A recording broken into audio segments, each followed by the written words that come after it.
Good evening. Have you ever wondered what it feels like in history, just before a catastrophe, when everything still seems normal, and people are living their ordinary lives? Today I am taking you to Pompeii, just one day before the eruption of Mount Vesuvius, August 23rd, AD 79. For this evening, you are a middle-class Roman citizen living in Pompeii. You run a small olive oil trade. Your home is a modest yet comfortable villa near the city center, decorated with mosaic floors. You have a family, a wife, and 2 young children. Today was an ordinary summer day. Hot, sunny, calm. You believe tomorrow would be the same. But tomorrow, Vesuvius will awaken, and nothing will ever be the same again. Now take a comfortable position. You may close your eyes. This is a sleep documentary. It is not a problem if you fall asleep while listening. On the contrary, that is exactly the purpose of this narration.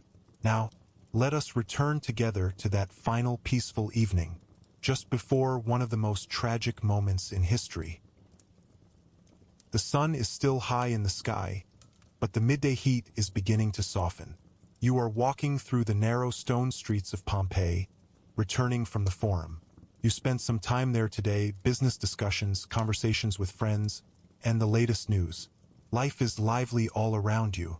Street vendors call out, selling fresh fish, bread, and olives.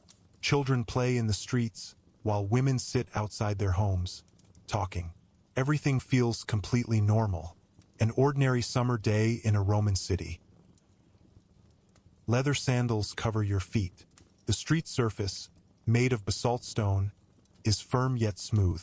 Pompeii is a well-planned city, with water channels, sewage systems, wide avenues, and narrow side streets. A true example of Roman engineering. You lift your head and look toward the horizon. There, just north of the city, Mount Vesuvius rises. A magnificent mountain. Green slopes, a faint wisp of smoke near its summit. Yes, sometimes a light smoke rises from the mountain. This is considered normal. No one feels concerned. Vesuvius has been silent for centuries. In fact, most people do not even realize it is a volcano. To them, it is simply a beautiful mountain. For the past few days, there have been mild tremors. There was one last night as well. Very brief, very gentle. Bowls rattled slightly on the table, and some plaster fell from the walls. But this too feels normal. It happens often in Pompeii. 17 years ago, in AD 62, a powerful earthquake struck the city. Pompeii was badly damaged, and even now, some buildings are still being repaired. But today, everything is calm. Everything feels good. You reach the door of your home, a simple yet sturdy wooden door. You knock. From inside, one of your slaves opens the door. Yes, you own a few slaves. For a middle-class Roman family, this is normal. They take care of the household duties, cleaning, cooking, and carrying water. You step inside. Directly before you is the atrium, the central courtyard of the house. At its center is a small pool, the impluvium. Above it, there is an opening in the roof, the compluvium, where rainwater is collected and guided into the pool. It is summer, so there is no rain today. Still, the pool is full. A few small fish swim quietly in the water. The floor is covered with mosaics. Geometric patterns made of red, black, and white stones. The walls are decorated with frescoes, mythological scenes, and landscapes. Your home is not extravagant, but it is tasteful. As a Roman citizen, having an aesthetically pleasing home matters. Your wife steps out from inside. She smiles and asks how your day was. You tell her that it was good. The olive oil orders have arrived. You explain that the deliveries will be made tomorrow. Your children come running toward you. Your daughter is 8 years old. Your son is 5. They are happy to see you. They wrap their arms around your legs. You gently stroke their heads. A warm feeling spreads inside you. Family is the most sacred thing for a Roman man. Your wife tells you to go and rest. She reminds you that there is still some time before dinner. She asks if you would like to go to the baths this evening. Feels like a good idea. Pompeii has several public bathhouses. Men go there every day to wash, to relax, and to talk with friends. You agree. You decide to rest for a while first and then go. You move toward the triclinium, the dining room in one corner of your home. Inside, there is a simple couch. You lie down on it. This is how Romans eat and how they rest, reclining on their side. It is the Roman way. One of your slaves brings you some water, cold and fresh. Pompeii's water system is excellent. Clean water flows into the city through aqueducts. There are fountains in every neighborhood. In the houses, water runs through lead pipes. You drink the water. Feels refreshing. Outside, the air is hot. Inside the house, it is cool. The walls are thick stone. The windows are small. Roman architecture is designed for a warm climate. You close your eyes. Sounds drift in from the street outside. A vendor shouting. The creaking of a horse-drawn cart. Birds singing. Peaceful sounds. You think to yourself, life is good. Business is going well. Your family is healthy. Pompeii feels safe, prosperous, protected under the Roman Empire. Emperor Titus is on the throne. A good leader.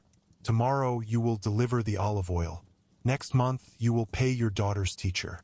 When winter comes, you plan to renew some of the mosaics in your home. Plans, dreams of the future, hopes. You do not know it yet, but tomorrow none of this will exist. Later in the afternoon, you go to the baths. One of the most popular bathhouses in Pompeii is the Forum Baths. Here, men and women bathe in separate sections. You step inside through the entrance. Immediately, you move into the apoditorium, the changing room. You remove your clothes and place them into the niches along the wall. An attendant waits nearby, watching over your belongings. First, you enter the tepidarium, the warm room. The temperature is around 30 degrees. Your body begins to adjust. You remain here for a few minutes. Then you move into the caldarium, the hot room. Here, the temperature reaches 40 to 45 degrees. There is an underfloor heating system. A fire burns beneath the floor, and hot air travels through channels, warming the walls. Roman engineering at its finest. In the heat, you begin to sweat. The dust and fatigue of the day slowly leave your body. The walls are covered in marble. Moist steam fills the room. Other men are around you. You recognize some of them. You exchange quiet greetings. A friend approaches you. He asks whether you felt the earthquake today. You say that you did. Just a slight tremor. It has been happening often lately. Another man mentions the wells. He says something feels strange. The water levels have dropped. Some wells have dried up. You say it is seasonal. The summer heat. No one seems worried. Earthquakes are normal. Well, water changes with the seasons. Everything has an explanation. After the hot room, you move into the cold room. The air feels refreshing. There is a pool of cold water. You step inside.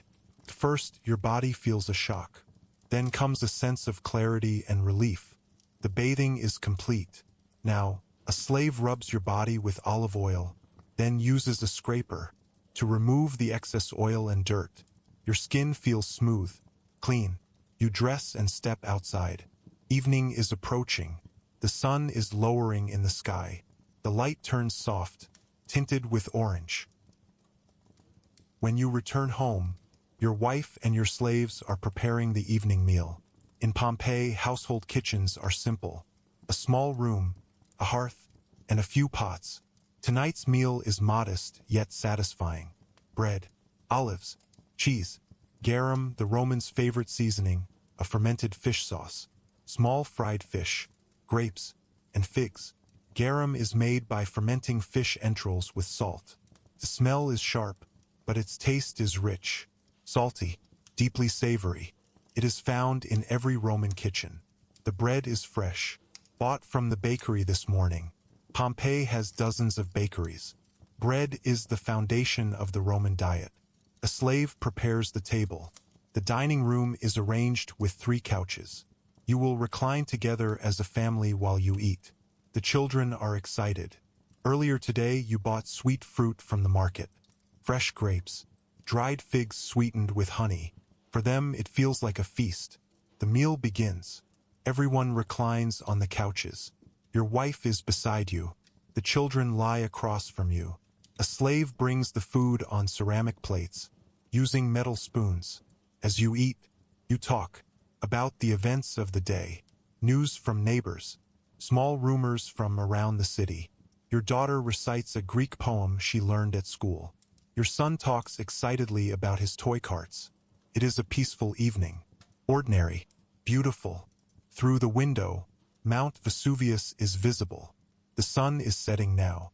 The mountain's silhouette forms against the darkening sky. Massive, silent, seemingly asleep. After the meal, you step outside for a while.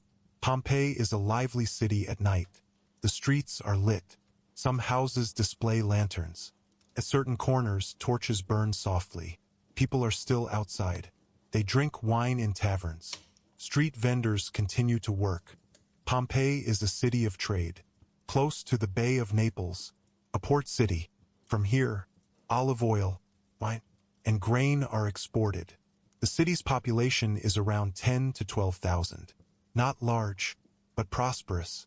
Wealthy merchants, artisans, farmers, villas decorated with mosaics, frescoes, and marble columns stand proudly along the streets. At night, the brothels are open. Pompeii has registered brothels. They are legal. Erotic frescoes cover the walls. Prices for services are written clearly. This is part of Roman society. There is also an amphitheater. Gladiator fights take place there. Shows with wild animals. Entertainment for the masses. Blood, violence, spectacle, Roman culture. But tonight, you are simply walking. The streets feel calm. The moon is rising. Not a full moon, but bright enough. At one corner, a street vendor sells warm wine. You buy a cup. Warm, aromatic, soothing. Slowly, you make your way back home. The night deepens. When you return home, the children are tired. They have played. They have eaten. Now sleep is calling them. Your wife puts them to bed. They share a small room. Simple wooden beds. Wool blankets. A gentle breeze enters through the window. You step inside to see them. You kiss them softly. Your daughter looks at you and asks if you can go to the market together tomorrow. You tell her yes. You say that you will go together. Your son is already asleep. His small hands hold the edge of the blanket. Innocent, peaceful. You stand there watching them. Your chest fills with love. They are your future. You work for them. You live for them. You do not know it yet, but tomorrow afternoon, you will lose them. You leave the room. You extinguish the candle. You close the door gently. You move with your wife into your own room. It is a larger room, a comfortable bed, a wooden frame, a fabric mattress, soft pillows. Your wife brushes her hair. A slave helps her, then quietly leaves. Now it is just the two of you. She says that it was a good day. You agree. You say that there are deliveries tomorrow, and that you will take care of them. She says that she is thinking of hiring a new teacher for your daughter in the autumn. She believes that Greek literature is important. You say that it is a good idea. Education matters. You talk for a while about future plans, about repairs around the house, about visiting friends, normal things, everyday matters. Then, for a brief moment, you feel a slight tremor, very short, 1 or 2 seconds. The bed moves gently. Your wife mentions another earthquake. You say that it was light. You say that it has passed. No one panics. In Pompeii, earthquakes are part of life. Your wife lies down beside you. You extinguish the candles. Darkness settles into the room. Silence. Only the distant barking of a dog and the soft sound of the wind. You close your eyes. Night goes on. Pompeii is asleep. Tens of thousands of people lie in their homes, in their beds. Peace. No one knows that, at this very moment, deep within Vesuvius, an immense pressure is building. Magma has been accumulating for centuries. Beneath the Earth's crust, hot, molten rock slowly pushes upward toward the surface. The earthquakes of recent days are caused by this movement of magma. The drying of the wells is another sign of volcanic activity. But people do not know this, because Vesuvius has been silent for 800 years. It has never erupted within living memory. There is no scientific understanding, only experience, only observation, and experience says this mountain is safe. Tonight, the entire city sleeps. Merchants, craftsmen, slaves, children, women, men, all of them preparing unknowingly for tomorrow. Some are dreaming, some are in deep sleep, some sleep lightly. Babies cry, mothers hold them close. The moon hangs in the sky, the stars are shining. Vesuvius waits in the darkness. Morning comes. The sun rises slowly over the rooftops of Pompeii. A warm, golden light spills across the stone streets. The city is waking up. Somewhere nearby, a rooster crows. A dog barks in the distance. The smell of fresh bread drifts through the air, carried from the bakeries that have been burning their ovens since before dawn. You wake up. Your wife lies beside you, still asleep. Her breathing is slow and peaceful. Her dark hair spread across the pillow. You watch her for a moment. Quiet moment. Tender one. You get up slowly, careful not to wake her. You stretch. Your body feels rested. You walk to the window. Vesuvius is there, just as always. Calm, green, beautiful. Its slopes catch the early morning light, soft and golden. A faint wisp of smoke rises from the summit, just as it always does. Nothing unusual, nothing alarming, just the mountain, your mountain, the mountain you have looked at every morning of your life. You breathe in the morning air. It is already warm. Today will be another hot summer day. A slave appears quietly at the doorway. He bows slightly. He brings your breakfast on a small wooden tray. Bread, still warm from the bakery. A wedge of hard cheese. A handful of olives, glistening with oil. And a clay cup of cold water. You sit down and eat, slowly, without hurry. The morning is calm. The house is still quiet. You think about the day ahead. There is work to do. The olive oil delivery must be organized. The cart needs to be loaded at the storage house. The jars must be checked for cracks. A merchant from Herculaneum is expecting a delivery. It must arrive before midday. You finish your breakfast. You set down the cup. The children wake up. You can hear them before you see them. Small feet padding quickly across the mosaic floor. Excited voices. Then they appear in the doorway. Your daughter, her hair still messy from sleep. Your son, dragging his favorite wooden toy cart behind him. They run toward you. They wrap their arms around you. You hold them close. For just a moment you close your eyes. You breathe them in. The smell of their hair. The warmth of their small bodies. Your daughter looks up at you. She asks if you will take her to the market today. She wants to see the cloth merchant. She wants to look at the colorful fabrics. You smile. You tell her yes. In the afternoon, after the work is done, your son holds up his toy cart. He says that one of the wheels has broken. He asks if you can fix it. You tell him that you will look at it this evening. He nods, satisfied. Your wife appears. Her hair is neatly arranged now. She smiles at you. She asks how you slept. You tell her well. She tells the children to wash their hands before eating. They groan slightly, then obey. A normal morning. An ordinary morning. The kind you have had hundreds of times before. The kind you expect to have hundreds of times again. Everything is normal. Everything is ordinary. Around 10 o'clock, you leave for the storage house. It is not far. A short walk through the back streets of the city. The streets are already busy. Pompeii comes alive early. Merchants are opening their shops. The fronts of buildings fold open, revealing small counters facing the street. Food stalls line the main roads. Hot food cooked directly on stone counters with built-in pots. Soup, lentils, warm bread with garum.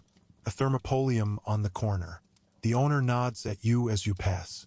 You know him, a friendly man. You have bought warm wine from him many times. A group of men stand near the fountain in the square. They are arguing about something. politics, perhaps, or a gladiator fight. You do not stop to listen.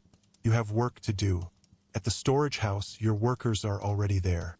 2 men, both slaves, strong and reliable. You have worked with them for years. You trust them. The olive oil jars are lined up along the walls. Tall ceramic amphorae, each one sealed carefully. Each one filled with the finest olive oil from the farms outside the city. You begin the work, checking each jar, running your hand along the surface, feeling for cracks. A cracked jar means a ruined delivery. A ruined delivery means a lost customer. Business runs on trust. The loading takes time. The jars are heavy. Each one must be placed carefully on the cart, packed with straw to prevent breaking. The morning passes slowly, steadily. The sun climbs higher in the sky. The heat grows stronger. Sweat forms on your forehead. You wipe it away. You keep working. Toward midday, another tremor. This one is stronger than the ones before. You feel it in your feet first, then in your legs. The ground shifts beneath you, not violently, but noticeably, more than the last time. 2 of the jars rock on the cart. One nearly tips over. You catch it with both hands. Your heart beats a little faster. The workers stop. They look at each other. One of them says the earthquakes are becoming more frequent. He says they are getting stronger. He looks uneasy. You tell him it will pass.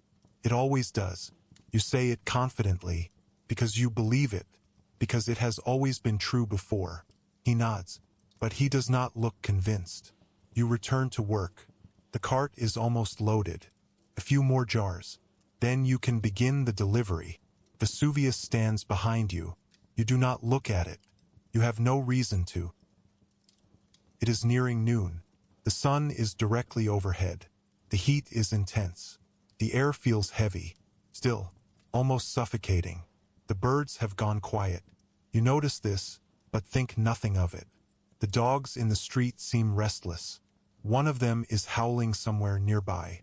Long, low, anxious, deep beneath the earth, far below the streets you walk on, far below the farms and the vineyards, far below the sleeping city, something is happening. Magma has been building for years, slowly, patiently, pressing upward, looking for a way out. The earthquakes of recent days have been its warning. The drying wells have been its sign. The restless animals have felt it. The birds have felt it. But the people of Pompeii have not understood. They have no way to understand. And now Vesuvius reaches its breaking point. The final barrier cracks. The pressure becomes unbearable. At exactly midday, the eruption begins. First, a sound unlike anything you have ever heard. A deep, enormous roar that seems to come from inside the earth itself. The ground shakes violently, not like the tremors of recent days. This is different. This is something else entirely. You drop what you are holding. You look up. The summit of Vesuvius tears open. In a single, catastrophic explosion, the top of the mountain disappears. Ash, gas, and rock are hurled into the sky at speeds faster than sound. A column of fire and smoke rises from the heart of the mountain, climbs higher, and higher, and higher still, tens of thousands of meters into the sky. You stand frozen. You cannot speak. You cannot move. You simply stare. Everyone around you stares. The street vendor has dropped his bread. The children have stopped playing. The men near the fountain have gone silent. Vesuvius is no longer a mountain. It is something else now. Something terrifying. Something ancient and unstoppable. A force that does not recognize cities or families or plans for tomorrow. A massive column of ash and pumice rises into the sky. A towering cloud, dark at its center, lit from within by flashes of lightning. The sound rolls across the city like thunder, but it does not stop. Keeps going. A continuous, deafening roar. The first reaction in the streets is shock. People stand still, mouths open, eyes wide. No one speaks. Then the fear arrives. Slowly at first, then all at once. A woman grabs her child. A man starts to run. Someone shouts something. Then someone else. Then everyone. But for now, the city is still standing. The eruption is on the mountain. The cloud is high above. The wind carries it. Southeast, directly toward Pompeii. You think of your family, your wife, your daughter, your son. They are at home. They do not know what is happening. You begin to move, first walking, then running. The streets are filling with people. Some are running toward the city gates. Others are running back to their homes. No one knows what to do. There is no plan for this. There has never been a plan for this. Within 30 minutes, the sky begins to change. The blue of the summer morning is replaced by something else.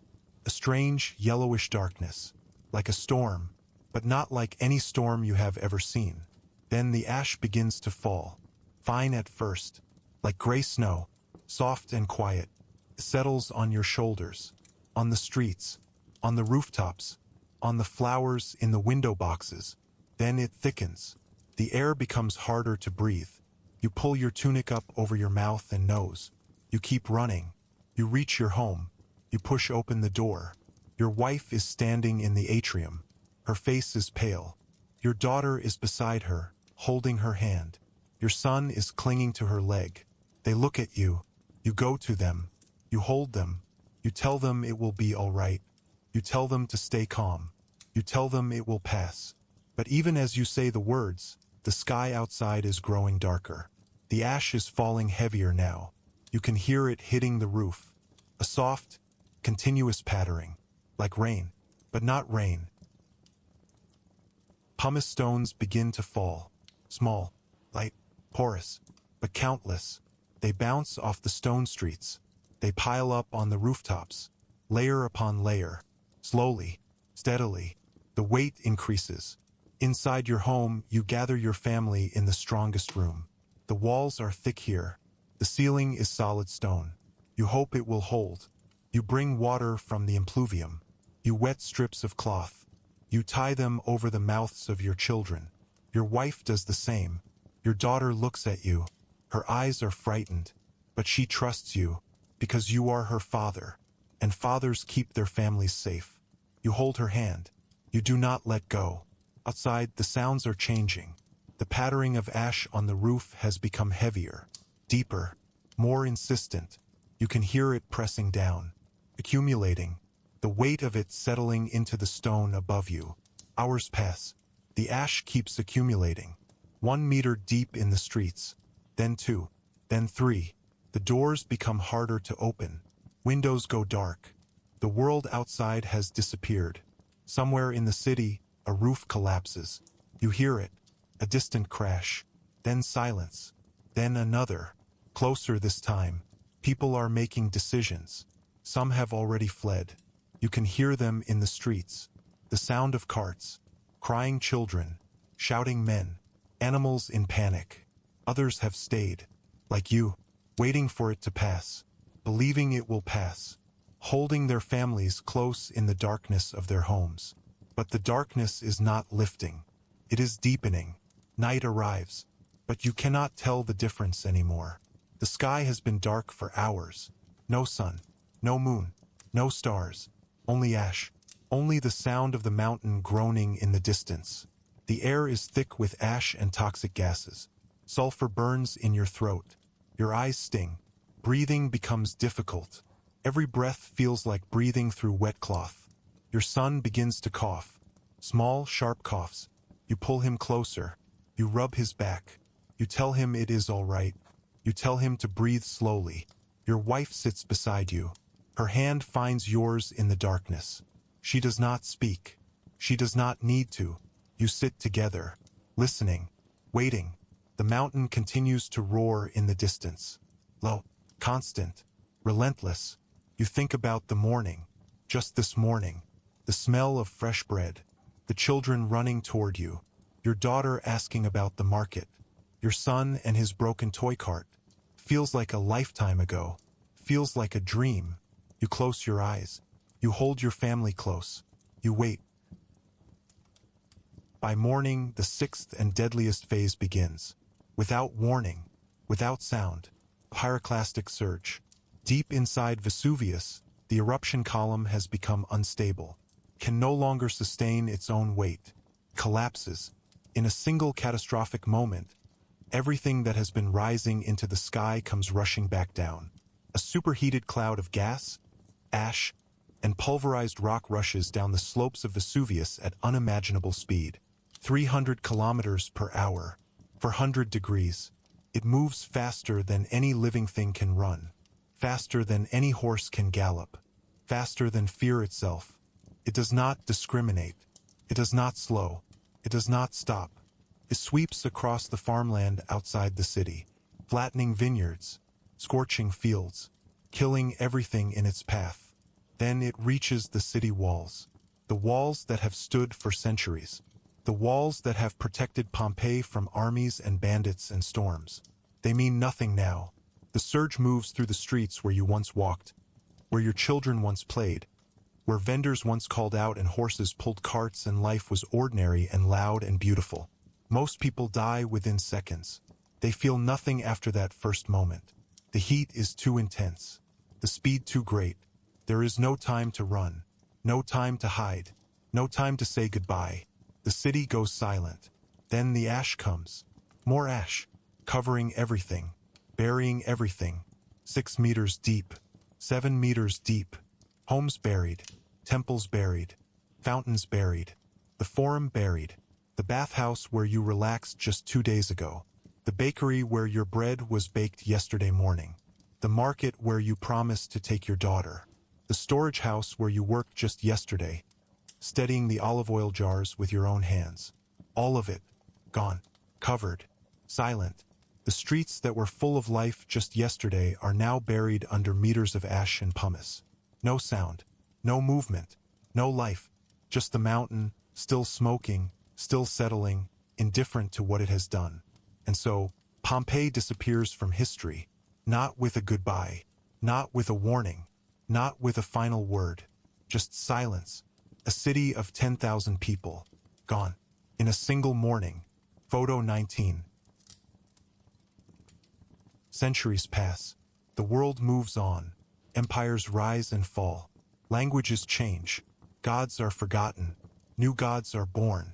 Centuries become 1,000 years. 1,000 years become 1,700. Pompeii sleeps beneath the earth, waiting, preserved, frozen in time. The farmers who eventually return to the land do not know what lies beneath their feet. They plant their crops. They build their homes. They live their lives directly above a buried city, above buried streets, above buried temples, above buried people. They know nothing of Pompeii. The name itself is nearly forgotten. An ancient word, a vague memory, nothing more. The mountain above them is green again, peaceful, beautiful, just as it was on the morning of August 24th, AD 79, before everything changed. New generations are born in its shadow. They look at it the same way you once did, without fear, without suspicion. It is simply a mountain, their mountain, and beneath them, the city waits. In the year 1748, a farmer digging near the base of Vesuvius strikes something hard. Stone, carved stone. He clears away the soil with his hands. He finds a wall, painted, decorated with frescoes. He calls for others. They dig further. Word reaches the authorities. Archaeologists arrive. And slowly, carefully, with brushes and small tools, they begin to uncover the city. Street by street, room by room, object by object. What they find stops them in their tracks. The city is intact, not destroyed, not collapsed, simply buried, preserved beneath the ash exactly as it was on that final morning. Kitchens with pots still sitting on the hearth, as if someone had just stepped away and would return any moment. Bread, carbonized but still recognizable, still sitting in the ovens of the bakeries. Round loaves, scored with a knife before baking. The baker's mark still visible. Wine jars, intact, still sealed. Coins left on countertops. Children's toys scattered on floors. A dog's collar near a doorway. Jewelry left in a hurry on a bedside table. A half-written letter on a desk. And everywhere, the graffiti scratched into the walls by ordinary people. Love notes. I love you. Meet me at the fountain tonight. Political slogans. Vote for Marcus. He is a good man. Jokes, insults, complaints, declarations. The handwriting of people who once laughed and argued and fell in love and worried about money and watched their children grow. People who never imagined that their words would still be readable 1700 years later. The archaeologists work slowly, carefully, with reverence, because every object they uncover is not just an artifact. It is a life, a moment, person. And then, in 1863, an Italian archaeologist named Giuseppe Fiorelli makes a discovery that changes everything. Within the hardened ash, he finds empty spaces, voids, shaped like human beings. The flesh has long since decayed, but the ash around it hardened as it fell, forming a perfect mold. Every detail preserved: the fold of a garment, the curve of a hand, the angle of a head, the expression on a face. Fiorelli has an idea. He pours liquid plaster into these voids. He waits for it to set. Then he excavates carefully around it. And what emerges is unlike anything the world has ever seen. The final moments of human lives, cast in plaster, preserved forever. He stands before them, silent, unable to speak, because these are not statues. These are not sculptures. These are real people, frozen in the last seconds of their lives. And for the first time in 1700 years, the world can see their faces. A mother, curled on her side, her arms wrapped tightly around her child, her body turned inward, shielding them, covering them, protecting them from what was coming. Even in her final moment, her instinct was not to run. Her instinct was to hold, to cover, to protect. She did not let go. Even at the very end, she did not let go. We do not know her name. We do not know how old she was. We do not know if she was a wealthy woman or a slave or a merchant's wife. But we know this one thing about her. In the last moment of her life, she held her child close. That is enough to know her. That is everything. A man face down in the street, his hand stretched forward, still reaching, still trying to move, still trying to crawl forward even at the very last moment. He did not give up. Even when the heat was unbearable, even when the air was gone, even when everything was ending, he was still reaching, still fighting, still trying. We do not know where he was going. We do not know who he was trying to reach. His family, perhaps, a loved one, someone he needed to find. But his body tells us everything we need to know. He did not stop. He kept going until he could not go any further. A dog, chained to a post near a doorway, coiled tightly upon itself. His body twisted, trying to get free, trying to escape. Someone left it there. Perhaps they intended to come back. Perhaps they ran and forgot. Perhaps they tried to return and could not. The chain held. The dog could not free itself. It waited. It struggled. And then it could struggle no more. This image, perhaps more than any other, captures the helplessness of that day, the innocence of it, the cruelty of it. Not cruelty from any human hand, but from nature itself. Indifferent, unstoppable, uncaring. Family, together in a single room, pressed close to one another. The parents, the children, perhaps a grandparent, perhaps a slave who had nowhere else to go. They did not flee separately. They did not scatter in different directions. They stayed together, in their home, in their room, in each other's arms, their final breath taken side by side.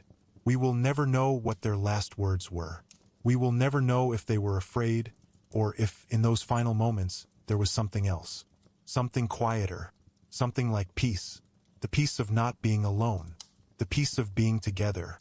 Whatever was coming, they would face it together. And they did. These figures are now displayed in museums, in glass cases, behind velvet ropes. Millions of people walk past them every year. Tourists, students, historians, families with children. They stop, they look, they go quiet, because there is something about these figures that reaches across 1700 years and touches something deep inside you. Something that does not need words. something that does not need explanation. You look at the mother holding her child, and you understand her completely. You look at the man reaching forward, and you feel his determination.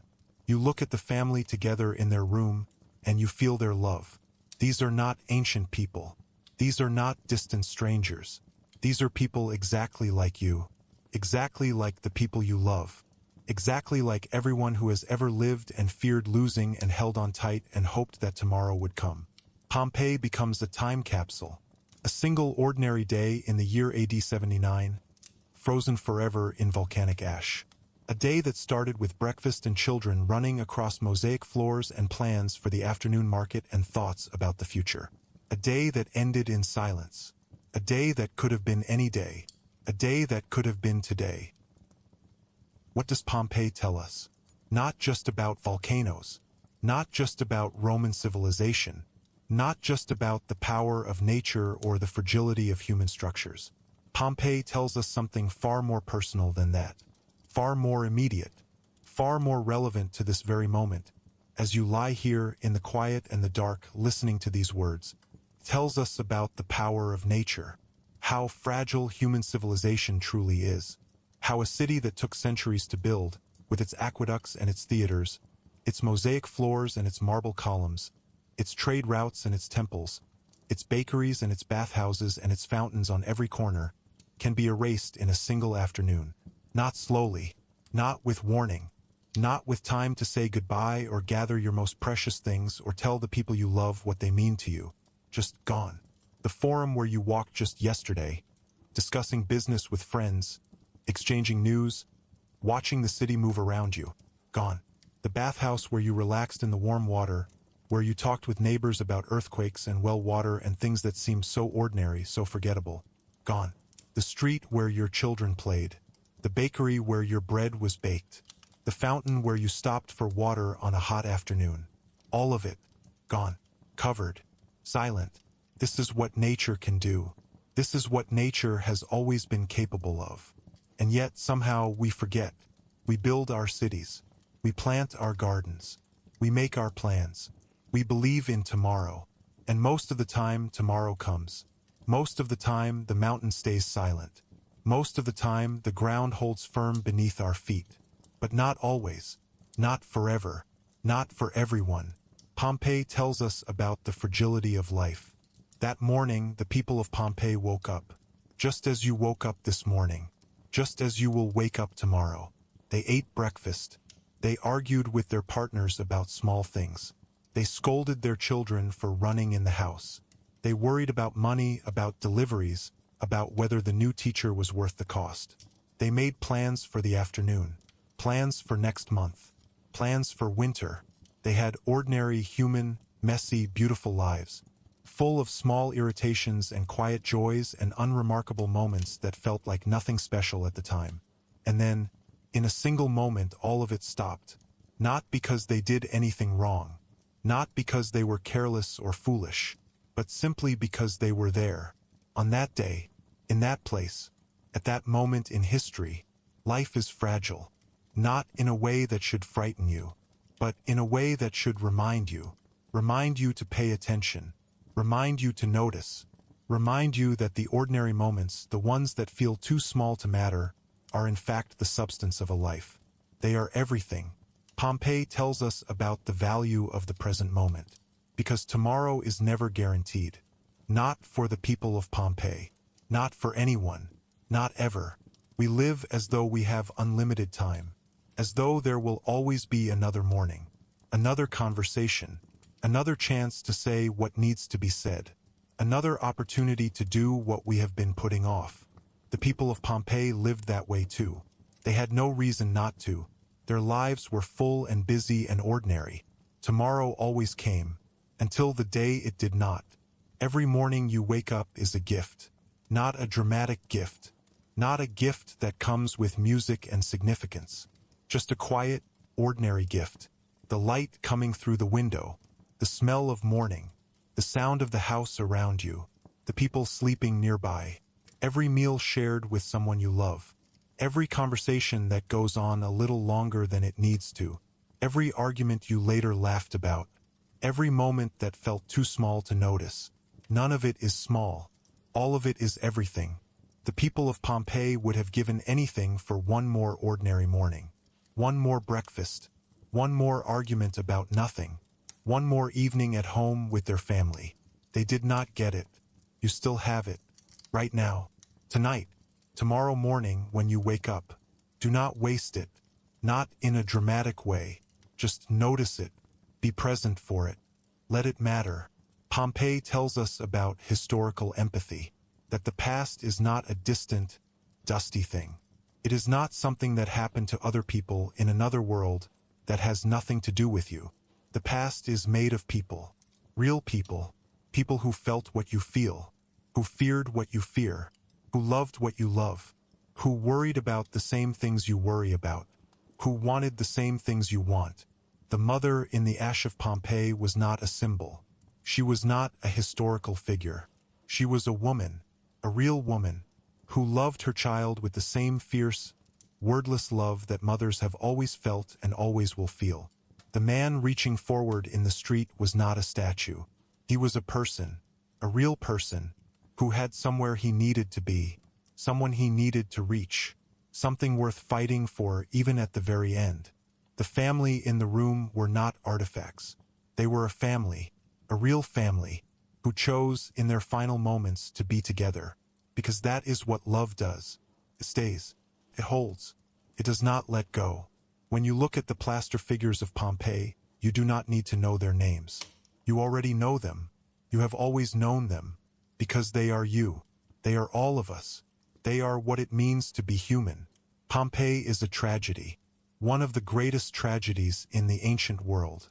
10,000 lives ended in a single morning, without warning, without mercy, without reason. But Pompeii is also a gift, a strange and painful gift, preserved in ash and time, waiting for us to find it, waiting for us to understand it.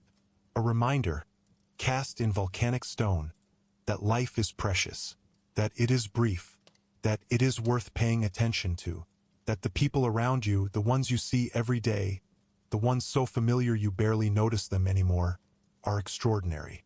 Their presence in your life is extraordinary. Do not take them for granted. That the home you live in, however modest or imperfect, is a shelter, place of warmth, place of safety. Do not take it for granted. That the ordinary days, the ones with nothing special planned, the ones that feel unremarkable and forgettable, are in fact the most precious days of all. Do not take them for granted. Pompeii's greatest gift to us is this simple, quiet reminder. Pay attention. Be grateful. Hold on. Now let us return to the present. You are lying in a comfortable bed, in a safe home. The air around you is clean. The ceiling above you is solid. Outside your window, the world is quiet. No ash is falling tonight.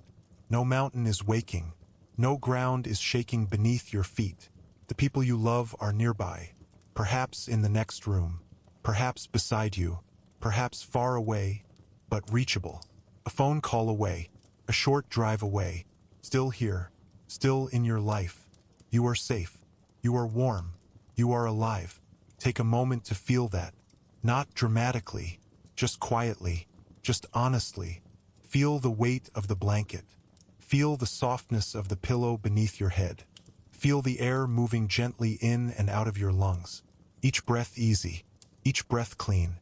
Each breath something the people of Pompeii could not take on the morning of August 24th, AD 79. Tonight, we walked through the last peaceful evening of Pompeii. August 23rd, AD 79. An evening of warm bread and mosaic floors, of children running through courtyards, of wine drunk slowly under a summer sky, of a husband and wife lying in the dark, talking about ordinary things, future plans, repairs around the house, a new teacher for their daughter in the autumn, an evening when life felt normal, when everything seemed fine, when everyone believed tomorrow would come. But tomorrow did not come, not the way they expected. And here you are, thousands of years later, lying in your bed, safe, breathing, alive. Think about the people in your life, The ones who matter most to you. Picture their faces. Hear their voices in your mind. Think about the last time you told them that you love them, that they matter to you, that you are glad they are in your life. If it has been a while, that is all right. Tomorrow morning, you can tell them. Tomorrow, when you see them, you can let them know. The people of Pompeii did not always get that chance. Some of them went to work that morning without saying goodbye. Some of them had small arguments the night before that were never resolved. Some of them had things left unsaid. Things they were saving for later, for a better moment, for the right time. The right time never came. Do not make the same mistake. Not because something terrible is coming, but because the people you love deserve to know it. Now, today, while you still have the chance, hold the people you love a little closer, not just physically, but in your heart, in your attention, in the small daily acts of kindness that say, without words, I see you. I am glad you are here. You matter to me. Tell them that you love them, not just on special occasions, not just when it feels significant, but on ordinary evenings, on quiet mornings, on the days when nothing special is happening and life feels perfectly, beautifully unremarkable. Those are the days that matter most. Those are the days worth cherishing, because you never truly know if it might be the last time. Value the ordinary days, the days that feel unremarkable, the days with nothing special planned. The quiet mornings when the house is still and the light is soft and nothing is demanding your attention. The simple meals, the slow evenings, the conversations that go nowhere in particular but feel good anyway. The sound of rain on the roof, the smell of coffee in the morning, the warmth of a familiar hand. These are not nothing. These are not background noise. These are the texture of a life. These are what a life is made of. Each time you come home in the evening and the lights are on inside and the people you love are there, be grateful. Each time you wake up in the morning and the sun is coming through the window and the day is beginning again, be grateful. Each time your children call your name, or your partner reaches for your hand, or a friend makes you laugh at something small, be grateful. Because the people of Pompeii never had that chance again. They would have given everything for one more ordinary evening at home, one more meal around the table, one more night of lying in the dark, talking about nothing important, making plans for a future that would never arrive. They did not get it. You still have it. Right now, tonight, and tomorrow morning when you wake up. Do not waste it. Do not sleepwalk through it. Do not save your gratitude for the big moments. The big moments are rare. The ordinary moments are every day, and every ordinary moment is a gift. Now you can rest. Let the story of Pompeii settle gently into your mind, not as a weight, not as a source of sadness or fear, but as a quiet gift, a reminder from the past, a message carried across 1700 years in stone and ash and silence, delivered to you tonight, in the dark, in the quiet, just before sleep. The message is simple. You already know it. You have always known it. But sometimes we need to be reminded. Life is precious. The people you love are precious. The ordinary days are precious. All of it. Every moment of it. Let that settle into you now. Quietly, gently, without effort. You do not need to do anything with it tonight. You do not need to make any decisions or change anything or figure anything out. Just let it be there. A small, warm light in the back of your mind. A quiet awareness. A gentle gratitude. When you wake up tomorrow, the sun will rise. It will come through your window the same way it has every morning of your life. Ordinary, reliable, beautiful. The birds will sing. The world will begin again. Coffee will be made. Someone nearby will move. The day will start. And perhaps, just for a moment, before the busyness begins, before the thoughts rush in and the day takes over, you will remember. You will remember those people. Ordinary, hopeful human people, living 2,000 years ago, on a summer morning, in the shadow of a mountain they trusted. People who ate breakfast and argued about small things and made plans for the afternoon and believed, completely and reasonably, that tomorrow would come. People who were exactly like you, who wanted exactly what you want, who loved exactly the way you love, And perhaps their story will make your own morning feel different. Not heavier, not sadder, but more alive, more present, more worth paying attention to, a little more precious, a little more real, a little more worth being grateful for, because this is Pompeii's greatest lesson. Not a lesson about volcanoes, not a lesson about history, not even a lesson about death. A lesson about being alive, about what it means to be here, right now, in this moment, in this life, with these people, in this ordinary, extraordinary world, live, now, fully, with the people you love, in the ordinary moments, in the quiet evenings, in the unremarkable days that are, in fact, the most remarkable thing of all. Because tomorrow is uncertain. It always has been, for all of us, just as it was for the people of Pompeii. But tonight you are here. You are safe. You are breathing. You are alive. And that is everything. Close your eyes now. Let your body sink into the warmth around you. Let your thoughts grow quiet. Let the story of Pompeii drift gently to the edges of your mind, leaving behind only that small, warm feeling, that quiet gratitude, that gentle awareness of how precious this moment is. You do not need to hold on to anything tonight. You do not need to figure anything out. You do not need to be anywhere other than exactly where you are. Just breathe. Just rest. Just be here. The night is quiet around you. The world is turning slowly beneath you. Somewhere far away, Vesuvius stands in the darkness, silent now, as it has been for centuries. And here you are, safe, warm, alive. Good night. Sleep peacefully. You are safe. You are loved. And tomorrow the sun will rise again.